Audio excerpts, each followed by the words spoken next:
Welcome to today's first breakout session, AI Upskilling, Turning Employee Skepticism into Success. Here to moderate is Lattice's Senior Director of People Operations, Mendy Slaton. Good morning, everyone. I am so excited to be having this conversation, maybe more excited than being on the main stage this morning, but don't tell anyone, because I have this stellar panelist here of some favorites, and just really excited. I know it's like AI, but we want to talk real tangible talk about what we're doing for our employees in this era of AI. And so I'm very excited. I lead people operations and total rewards at Lattice, and excited to have Melanie introduce herself. Okay, well, there are two Melanies on the stage today. So I'm Mel Steinbach, and I am the Chief People Officer at MasterClass. And hopefully many of you know MasterClass, but if you don't, for some reason, we are the place for to learn from the best in online learning. So we are delighted to be here today. There's another Melanie. Over to you, Melanie. Oh, it's my turn now. Hello, all. My name is Melanie Naranjo. I'm the CPO at Ethena. We're compliance training. We do everything from harassment prevention and cybersecurity to AI training. And yeah, I have to say, by the way, if anybody in HR has not worked at an HR tech company, make it happen, all. It is a real game changer. It's unique. I'm HR tech for life now. And +1. If you're not following Melanie on LinkedIn, you should be, because she talks real talk, which is what we're going to do today. Yes.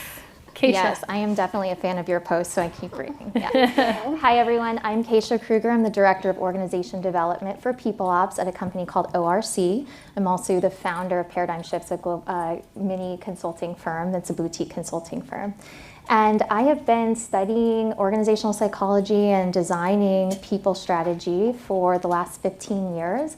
I'm currently a doctoral student in organizational leadership and a certified change management practitioner and executive coach. And I am delighted to be here. Last year I was here, named as 2024 People Success Visionary of the Year. So I feel very honored to be here with these amazing panelists. Yeah. Wow. So exciting. Thank you so much for spending the time with us today. So we're all at different points in our AI journey. I would love to know, scale of 1 to 10, where are you? You specifically. We'll get to the employees next. Me? Like eye contact with me? I don't know who she's looking at. Okay. Where am I? I would say I'm solidly at a 5, which maybe is surprising for this conversation, but I think anybody who says they're at a 10, I just don't believe you. I just think there's so much more to learn, and I think having the humility to acknowledge that we don't know what we don't know, and that the expertise that is what you need today is going to be outdated in like 3 weeks, is really important to acknowledge. So I'm at a 5. I love that. Mel? I mean, I was going to go 4. Okay. Beating me at my own game. But it's actually because of what you mentioned. Like, it is changing so quickly that I'm like, well, I mean, if you said, okay, well, Mel, how are you like June 3rd based on the tools that are available within MasterClass, right? Like if we put like all of these different things on it, I could maybe get myself to a 7, but like in general, I'm going to go with a strong 4, like hard 4. I have to put myself at a 6.5. Okay. Oh. Yes. Because, and that's only because I've been doing some deep dive. I've had to build some coursework around AI, so I've been able to like deep dive in the history and the context, and yeah, I mean, there's a lot of information. We're always evolving, but yeah, I would put myself there. Yeah, anyone that says they're an expert, automatic red flag. Yeah. Right? Wait, Mendy, we have to ask you. What's your I was number? going to say between a 6 and a 7, so I'll go with 6.5 too. Nice, okay. I mean, I was having to speak to AI this morning. I talk a lot about how it's in our products, working with engineering, product and design teams. And my team, I've got Kate Stewart in the room somewhere. She's my AI wizard, and we're really trying to lead the charge there. So how do you think... Real quick, can I just say, people in the back, there are so many lovely, comfy seats over here. I just don't want anyone to have to stand if you don't want to. Yeah. True story. I once got a presentation shut down by a fire marshal because there were people standing. So I have PTSD from that. So I'm always please sit And so no the one fire ever marshal wants to sit doesn't in the come. front row next to us. No, I'm So just come fill in all the spots. Yeah. You should be We were scared. saying earlier that this session, we might be biased, should be on the main stage. So we'll have to share that feedback with somebody, right? It's AI upskilling, right? We're all thinking about this. Yeah. How do you think about measuring where your employees are in their journey? Are you asking me that question? Whoever wants to start it. Well, I think there's a couple of ways. We have made AI tools not only available, but we really promote the usage of them within the company. So we're trying. Someone told me recently that. Recently, as in at 7 a.m. this morning, that 41% of employees in the US have used AI at work, but most of them are hiding it because they don't think that they are getting the right credit for it, which I think is super interesting. And so one thing that we're doing is we are really encouraging people to use it, and we're trying to make it very public. So in our all hands, we share examples of where this person will say, hey, here's how I use it in my work. And then the next week, someone else will talk about it. So we're demystifying it. We're trying to make it be more visible. And so one of the ways we measure is by making sure each team is working on that and has the opportunity to make their work visible. That's so interesting because at MasterClass, I would imagine that you have deeply rooted in your culture curiosity. I mean, you guys do education, right? And so Totally. It's interesting that people are a little bit nervous about it or feeling like they have to hide it. Well, I mean, I think that there is, the elephants in the room. What did Sarah call FUD? Yeah. Right? And it is people are scared. And if we don't acknowledge the fear, I really feel like we as people leaders are missing the true human emotion around this very disruptive technology. And so one of the reasons that they are fearful is because they believe that this technology that you're asking them to train and engage with and utilize is actually going to replace them. And so we have to talk about what are the incentives to use it? What are what are all the possible outcomes? One of the things I really like about what you said is I didn't hear a specific number, this percentage of people are using blah, blah, blah. I say that because there's this term that one of our co-founders uses, which is false precision. And maybe this is a hot take, I don't know, but I know that HR professionals are often pushed to have more numbers, more data, so on and so forth. But some of that data is useless. It's made up. It's leading you in the wrong direction. It's you have an engagement survey score and it's not where you want it to be, so let's get that score higher, but that didn't actually drive revenue, and that was a nice to have, not a need to have. And actually what we need to do is reset expectations. If you're not happy with this maybe isn't the right company for you. So with that said, we're not doing we're not trying to get a percentage point. What we're trying to do is make sure that the conversations are open so that we can address underlying issues and help people along the way. So a very specific thing that we do at Ethena is we have this thing called Feedback Fridays. So we alternate manager direct report one-on-ones. Every other one-on-one is, so every one-on-one you have your regular, every other one-on-one is mandatory feedback between you and your manager, and you have to give each other feedback. One thing I'm doing well, one thing you're doing well, one thing the team is doing well, and then the reverse, right? One thing I could do better, one thing the team could do better, one thing that the company, or that you could do better. And what we've started doing is we've added a question around AI, which is basically what's an area where I'm really experimenting with AI in my work, and what's an area of my job where I'm not really experimenting with AI but could benefit from it, and if and what's holding me back. And the what's holding me back is the key here, because what we're finding as we start chatting with employees is I have fear of like putting in sensitive information that I shouldn't, or I'm not really sure because this is going to slow me down and we have aggressive goals and you haven't carved out time for me to educate myself. So I have the same goals and on top of that, a fourth goal that nobody's talking about, which is educate myself on AI. Or I don't even know where to start. Like everybody says, do this with AI, but like what prompt, what program, what do you mean ChatGPT can do a deck for me? Like what?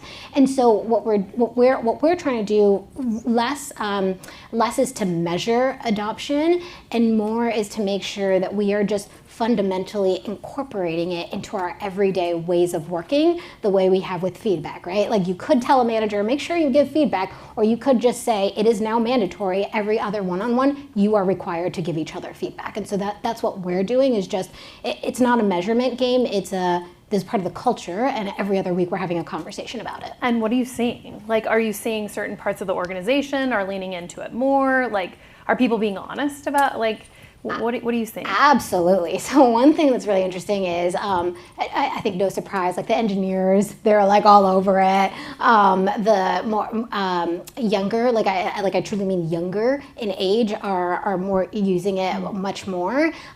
Junior employees tends to overlap, are also using it more. And what we're finding is we're having some interesting conversations where the managers are learning from their direct reports, right? Mm-hmm. So the direct reports maybe have a little more to say than the manager about where they're using AI. And we're okay with that, right?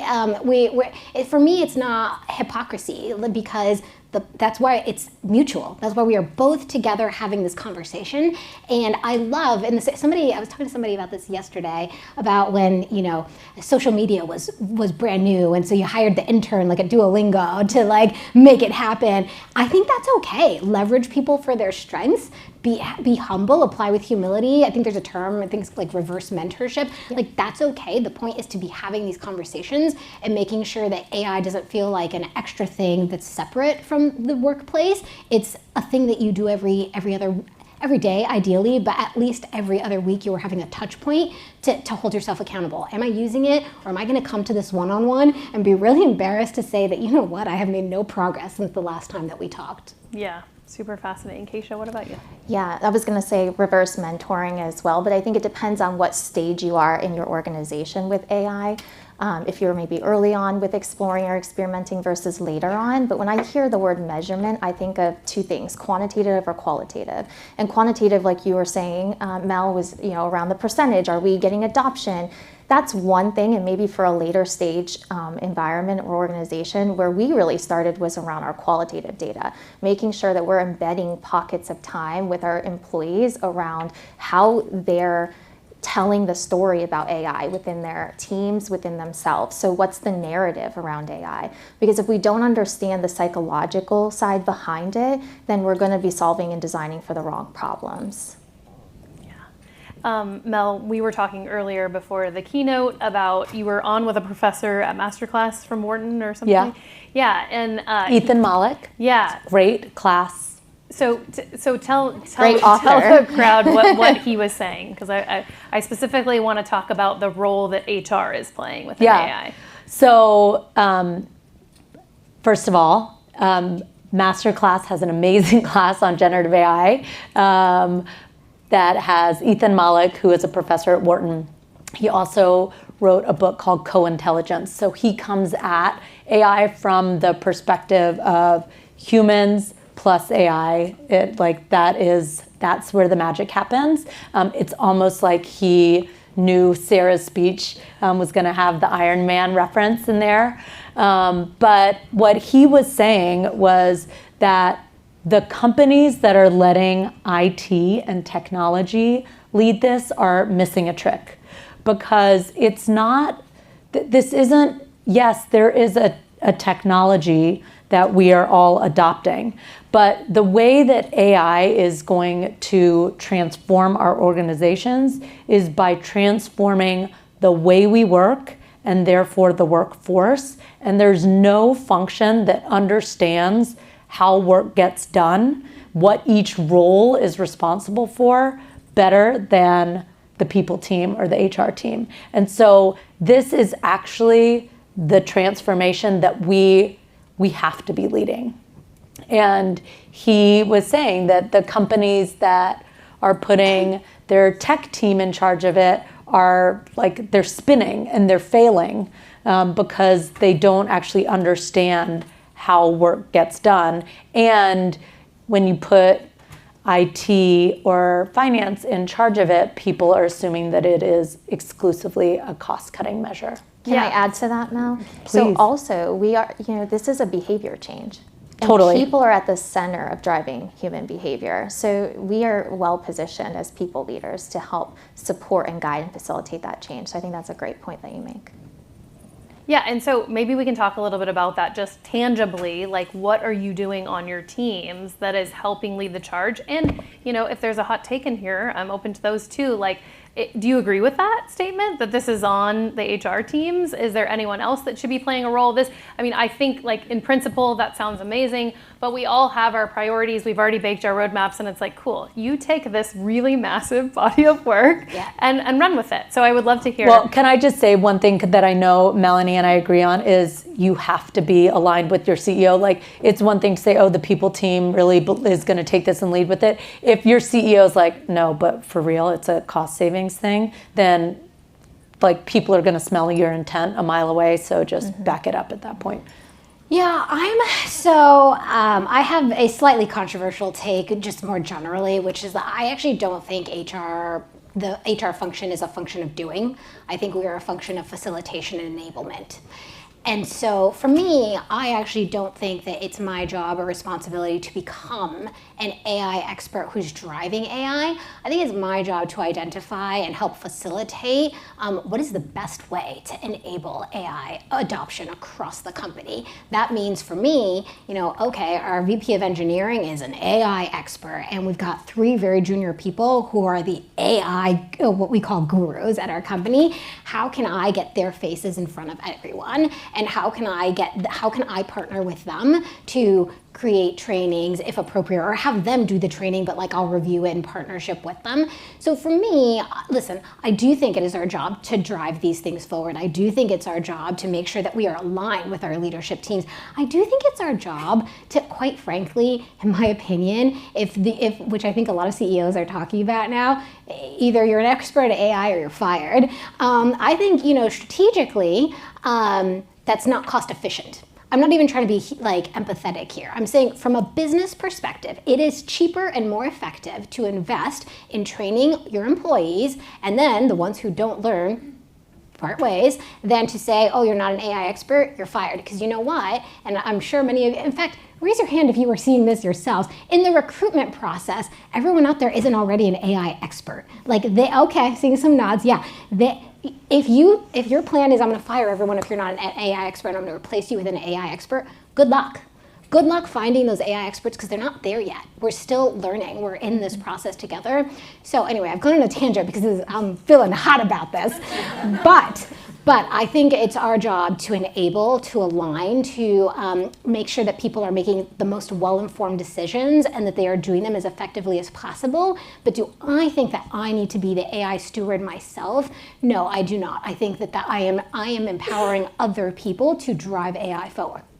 Yeah. Can I just hook onto that for a second? So I actually don't think we're all going to be AI experts. I think we're going to be experts with AI, like not in AI, with AI. And that's a different, that's a difference to me. Like, that's to say we expect everyone in a leadership role to be a really good communicator. We also have a communications department that is expert in like all of the different like modes of communication. I believe that there is a role for AI experts in like a specific part of the organization to be like deep technologists. And I think the rest of us have to be experts with AI as like a tool. And I think like Sarah was talking about it as potentially everyone has AI as like their personal HR or people business partner, or AI is their personal EA. That to me is, how do I become an expert with my AI agents alongside me versus an expert in the technology. Kayshia, what about you? Yeah, so in our organization, what's worked for us early on when we started to think about how we're going to integrate AI is building like an AI steering committee within our company. And so instead of it just being, the head of people or the head of IT, it was co-led by myself and the CIO. And what we did was we invited multiple representatives across the business. And I'm not talking about top down, I'm talking bottom up. And that's important from a whole systems thinking approach, because you want to invite all the different voices to discuss not only what AI can do, but like how it's going to impact them. And then we can debate about priorities. And then we can have the executive sponsors in the room to make sure that we're aligned on business goals. But overall for us, it wasn't focused so much on AI as the tech. It was more about the temperature of AI. And I was just reading that Josh Burson said that this is like the pivotal moment for L&D, the biggest shift that they've seen in the last 30 years. So let's talk a little bit about when we're thinking about upskilling our employees, like how are you thinking about your L&D strategy? Whoever wants to take that. Well, the immediate thought, the initial thought that everyone has is let's throw prompt engineering into all of our career tracks and our skills architecture. At least that was at the beginning. And I think that is not the right direction. So I think the right approach is identifying the deeply human skills that'll drive things like AI fluency, because those are the things that are going to make you successful with AI. It's not prompt engineering. I mean, you can get a lot out of that, sure. But what's really, really important are things like critical thinking, emotional intelligence, ethical decision making, asking powerful questions. And are you guys starting to connect the dots there? Sounds like a lot of skills that we need as leaders today. And I think that will help amplify the AI fluency that we have. Any other thoughts on L&D strategies? Well, okay, so I also have another job at MasterClass, which is I also lead our B2B business. And we sell MasterClass at work, it's called, and we sell that to L&D leaders. And so I'm in conversation with a lot of L&D leaders who right now are feeling totally paralyzed by what's going on with AI. They literally don't know where to start. Their budgets are being reduced rapidly, like cut in half. And they don't know like how to get off the starting blocks on AI. And so I really do think that I totally agree with Kayshia that the skills that we really need to lean into are those human skills. I did a webinar with Lattice a couple months ago, I think it was, and I got to moderate a conversation with Dr. Samir Srivastava, which I highly recommend you going to find, because he is so good in like breaking down what the skills are that individuals need, teams need, organizations need, and then the broader ecosystem. And as I've been doing my own exploration in this, the human skill I think that is really going to be the most important, and Kayshia referenced this a little bit, is what I'm calling discernment. And I'm not the only one calling it. It's not like I invented the word. Let me just please say that. It's just that's the way that I'm distilling that, which is, yes, curiosity is okay, and it's a starting point, but to actually get the most out of AI, to really have it be that expert with you, you have to use your discernment. You have to say, is there another option?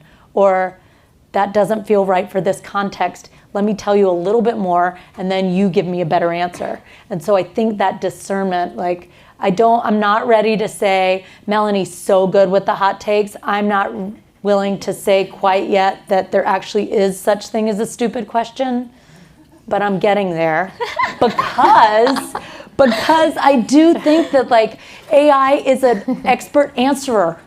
And so you have to give it really smart, clear, discerning questions so that it can deliver on its promise. Yeah, I think that's exactly right, in the sense that I think that too many people talk about AI in too high level a way. I mean, who here has been pushed to use more AI, automate things, but there's no specifics? Yeah, okay, I'm seeing a lot. All right, right. And when you tell an employee, use more AI, automate your job, increase your bandwidth by 20% in the same amount of time, with no specifics, there is no guidance, there's no excitement, there is just fear. There are gonna be some people who are super AI savvy and they're like, yes, I got this. Everyone else, which is the large majority of employees, including us on this stage, right, is just going to be overwhelmed and at a loss of where to start. And so for me, I think the key is getting, first of all, speaking in a language that people understand, second, being specific, and third, actually doing things hands-on with employees. Let me show an example of specificity right now. One of the things that we're currently planning at our company is we're gonna do a little mini AI hackathon. And what we're gonna do is we're gonna have all employees come together for 1 hour, okay? We're gonna replace an existing meeting. I'm a big fan of this. Replace, don't add. People don't have time. Do not add to people's calendars, okay? Snaps to that. Yes. If you'd have one takeaway from this session, it is that. Listen, if AI is as important as we all can agree that it is, I think it is important enough that you can replace one company all hands with an AI hackathon if that is your choice.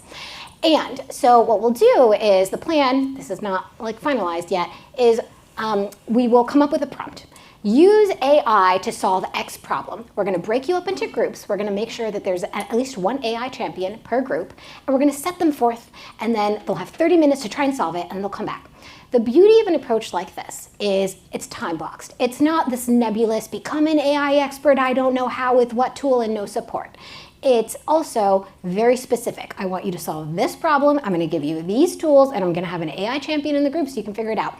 And third, you get the person actively using it, okay? Because there is nothing more intimidating than saying use AI, and you don't even know what ChatGPT is, what Claude is, what different tools there are, right? But if you can get together as a group, as a team, and you're dedicating this time together to specifically solve a key targeted time-boxed problem, now you are actually driving the change that you want. And for me, I think that's key to really incorporating AI into L&D, because once they see, oh wow, that really solved that problem. It happened so quickly. Now I can do more of this. Now I can start to think of different ways and applications for these tools. So my recommendation is make sure that you're not just telling your employees to use AI, be very specific, and don't just say, hey, I used AI to solve this problem, because it doesn't tell them how, and it's not of interest to them because it's not the problem they need to solve, right? So get them actually solving a problem together, and then hopefully you can then translate that into, all right, all, now the take-home assignment for you all is partner up with your manager at your next one-on-one, pick one thing that's been sucking up too much of your time, and do this again. Another AI hackathon, time box yourself, 1 hour, pick a buddy, you know who the AI champions are, do a donut buddy with them, and partner with them to figure out how you're gonna streamline your process with AI. Yeah, and just those nudges and those reminders too, like literally the Post-it. What are the things that are taking you a ton of time that you could offload? I think the interesting thing, it's an opportunity and a challenge for L&D teams in this era, is that people are used to instant gratification. They want answers immediately, and they want the power of what AI can do for us is that it can tailor it. Like, I like to, talk it out. Somebody likes to see videos. Somebody wants to read the text. Like, I think about some of the areas where we can start to tailor to how you like to learn, Mel, and you like to learn, Kayshia. And that was something the L&D teams were having to do and figure out how to scale that, And so... Well, there's something interesting in what you're saying, which is I think that in order for that to thrive, you need to have certain values at your company. One of which, for example, is leading with curiosity. There are going to be some employees, I would argue many employees, who don't have curiosity and don't want to have curiosity. They're here for a 9 to 5. I'm not looking to become the expert, blah, blah, blah. And listen, I don't judge those people, that's right, that's fine, but maybe this isn't the company for you if that's the case, and in which case you should have a direct conversation. The other thing I'm gonna say, which is maybe hard to hear, but eventually you will be phased out if you don't adopt AI and lead with curiosity. And so it's not just a question of like, will you succeed at our company? It's, will you be able to succeed at any company? It's the same thing with the computer, with the internet, right? Right now, we're still at the beginning stages. You've got some grace period, okay? But I'm gonna say 2, 3, 4 years from now, if you still don't have that curiosity, if you still haven't leaned into AI, you're gonna have a very hard time finding any job in any market. And so I would think about, in some of these conversations, what values are you championing within your company, and are you giving the why? And I'm not saying, I know a lot of CEOs in particular will be like, there's no why, just do it or you're fired. But again, I think that, listen, you can do that and they can quit and you can replace them. But a little bit of motivation goes a long way. It's the same way with feedback, right? We know these basics. You can say you suck at your job. Why do you suck? Or you could say, I hired you for a reason. It's because I know you're a rock star and you have the ability to do that. I've seen you do it before. Right now, I'm not seeing that. I want to partner with you to get back to where you need to be. I said the same thing. I didn't sugarcoat, right? But I said it in a way that's going to drive that person forward versus me now having to replace that person, right? Which is so much more time consuming, is so much more expensive. I think the other thing just about curiosity is, at MasterClass, like, we are about curiosity, right? I mean, you mentioned it. Our mission is to unlock human potential by inspiring a learning lifestyle in everyone. One of our values is be curious. One of our behaviors that we measure everyone on is demonstrate curiosity. When we then went to build our learning program, we started with like change management and like all of the things around curiosity. And still, for a company that like hires for curiosity, that measures, like we give people feedback on their demonstration of curiosity, we talk about it all the time, even still, it was hard. And I think like a couple of things for me, it's not one and done. It is like what Melanie was saying, do the hackathon and then like build it into like all the time. I think that is a huge point. Like it cannot be one and done. I also think the thing that we have not yet cracked, and it's maybe a slightly different way of saying the why, is like really naming the incentive. We build incentive structures in our function, and we have to get better. And I don't have an answer for this yet. I just, I'm at the early stages of my exploration, but I don't know about you, but we pay for performance at MasterClass. Like we use market data to determine like what the job is, and then you get more money if you are a higher performer. There are a lot of companies that have that structure, and we're telling people, right, but also learn on the job. And so now they're saying, well, wait, which one is it? Is it like perform and make more money, or is it learn? And those things seem to be an attention point right now. I haven't figured it out yet, but I do think as a function, or maybe it's not in our function, someone is going to have to figure out what is the incentive for our employees in our company, in all companies, to really do this. Well, I think we could talk forever. We've got 12 minutes. I want to open it up to questions. There is the Slido. Please submit your questions. We will try to power through these and get to a few questions from the crowd. One that I really like from Benji is, which practice areas within HR do you think stand to advance the most from AI, and why? Ooh, there's so many. I can jump in. I think anything where the information is in your head, you just like have to put it down in writing somewhere is the kind of thing. So let me be more specific. Putting together an interview plan, putting together a job description, writing a policy. Like, I know all the things, I know the rules. It's going to be 12 weeks parental leave, and okay, you can only take it at a minimum increment of 1 week per time, but I don't want to write a whole thing. Like, just put that into AI. It can draft a policy for you. I'm not saying don't get a lawyer to review it, but I think anything where it's like, I already know the information, but I just like don't want to like do the thing, because the doing is the part that takes so much time.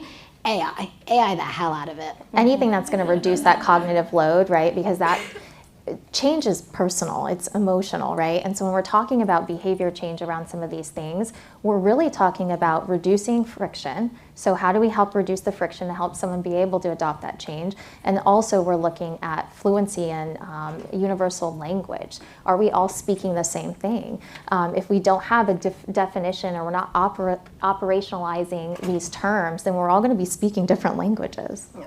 I also think anything that would be better with even more personalization. So, any of the systems or programs that we design and lead that would be even better with personalization. We've talked about L&D, right?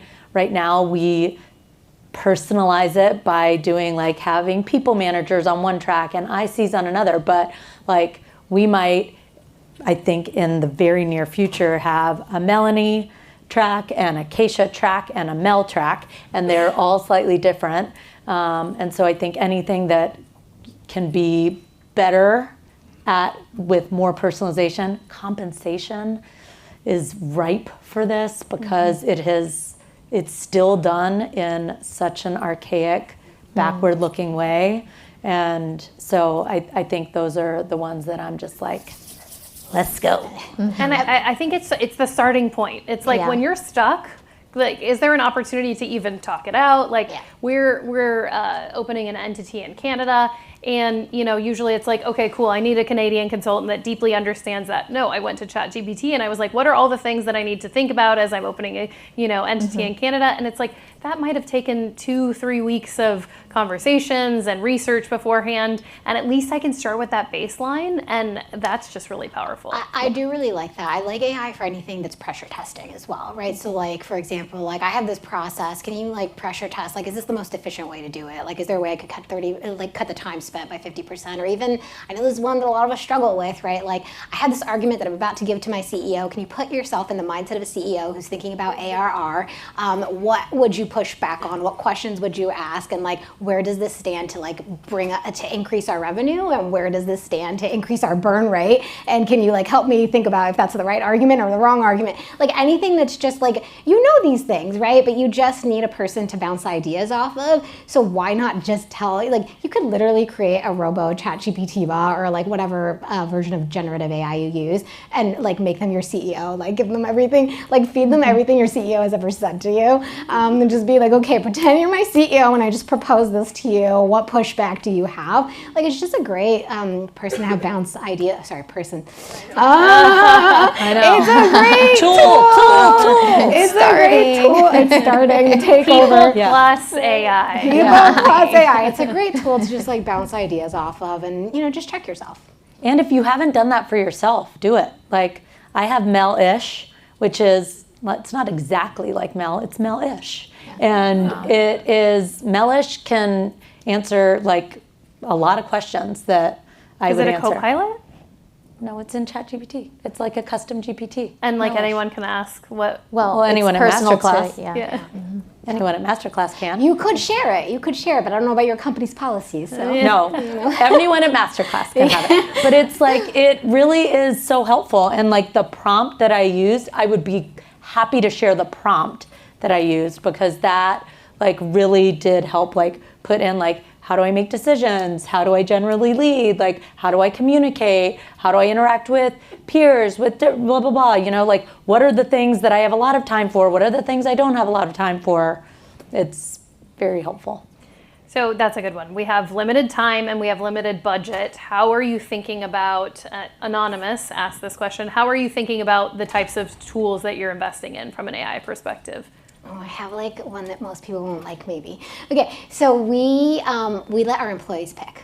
So I know, but so basically, what we say is, hey, we fundamentally believe that AI is the future, and we fundamentally believe that you should be capable of more by the end of the year, 20% more.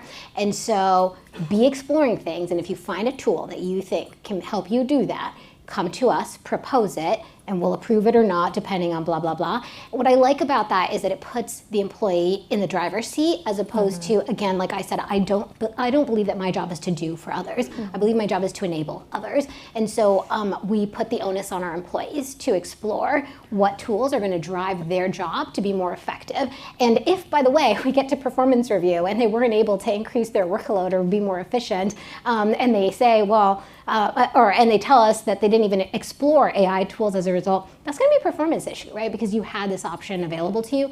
Now, obviously, there's company-wide stuff that we've done. We can talk about that. But I really do think it's important to give your employees agency and make it clear that it's their responsibility to do some of this research and really advocate for themselves. Because, by the way, we have a headcount approval process. And one of the questions, which I love, is something like, basically, how is this role going to drive our revenue goals forward? But another question that we have added in is, and tell me which AI tools and alternative options you have already explored and why you can't do that instead of hiring someone else. And so it just really forces people to think through these things. And by the way, if you don't know the answer, you can use ChatGPT and ask it. So, Kayshia, do you have a take on that? Yeah, so we embedded some of those questions within like our one-on-ones, but more importantly, our continuous feedback sessions, which is our version of like a performance management. We do them 3 times throughout the year, and we started to sprinkle in and different questions throughout those. So the first one we would ask is, instead of directly asking, what can AI do to help save time in your job? We would say, what are the tasks in your role today that either drain you and don't energize you, or things that you absolutely want to let go of, or take the most time? And then we started to kind of gather that information, collect that information, and then we go to the next CFS or continuous feedback session. We might ask, what experiments have you had with AI? Really, our idea here is connecting the use cases to the individuals and getting it as close to what's personal for them. We're talking about buy-in. Employees aren't going to buy into something that's not what's in it for me, that's not incentivizing, that's not personally beneficial. So really understanding what those benefits are to the individual, then you can start as an organization looking at the technology, then looking at what are the different solutions that we can create across our organization. Okay, last question, Mel. I think this is for you. AI is often only 80 to 85% accurate. How are you working with employees to close the gap for that last 15 to 20%? And how do you coach them to use discernment, the word that you came up with? Yeah, no, I did not like in the dictionary. No, you don't see the trademark there? Yes. Okay, so a couple of things. First of all, if you are developing tools or GPTs of your own, like you can test them. So we developed one on our people team. Shout out to our incredible people ops team that did that. They're all in the room. And they got it to 90% accuracy, like with rigorous testing. And so I think if you're doing it yourself, like you can get it better than like just general AI by testing it yourself. So that's number one. The other thing is teaching discernment, to me, feels, I feel like it's kind of easy because it really rests on one thing: ask the second question. And then like, if you're still not satisfied, ask the third question.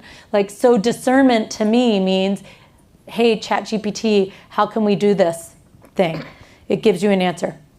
Is there another option? That's the second question. And then all of a sudden you have 2 options. Tell me, ChatGPT, how would you decide when to use option A and when to use option B? Like, or, oh good, now I have these 2 options. Let me tell you a little bit more about my scenario, and now you can make even a better recommendation, right? Ask the second question. Is there another way? Is there another option? How has somebody else done this? Like, are there other, we operate a lot like X company. Do you have any information on how X company is doing this or whatever? The second question to me is, I think, something that is really, really important. My team and I had this discussion yesterday. We are still debating whether or not it is sufficient to just tell people, oh, just ask the second question, or if there's also this experience lens that really helps. I do believe the experience lens helps. I believe the second question also helps, and it can make people better at discernment from the jump. Very briefly, I heard this thing that was fascinating to me, which was this woman, her daughter is in college, and her professor gave them an assignment which was, I want you to write this paper using ChatGPT. But what I want you to do, what I actually want, is for you to give me a write-up of what prompts you put in, what gaps it returned, and how you were able to, what follow-up prompts you did, and how you were able to get it to a better place. And I think there's a similar application here, right? Mm-hmm. Practice with things that you know the answers to, and see what answers it gives you, and see how you can change it to get it better, right? Some people might say, hey, I need you to pretend you're a CEO and tell me this. Or you could say, I need you to pretend you're my CEO. And these are the things that my CEO has prioritized. In fact, here are a few things that she's done. I'm going to upload a few transcripts from our all hands, assuming this is an internal AI tool. And I want you to get into her persona, and I want you to flag X, Y, and Z, right? Just these little things that then show you how to be more specific so that you can, to your point, close those gaps proactively. So just to top that off, what I'm hearing is don't take things for face value, right? Continuing to push and ask the questions and get it to think critically so that you can learn with AI. I find myself learning with AI all the time, plugging in things like, well, this is what my employees are actually saying, and giving me a different perspective. Now I'm learning as an individual too. Yeah, I a little fuzzy on things that I learned from college, but the one thing I learned was question everything and understand your sources. So this is the same applies. Totally. Right? Thank you so much. This was such a fun conversation, hopefully valuable. Thank you all. Thank you.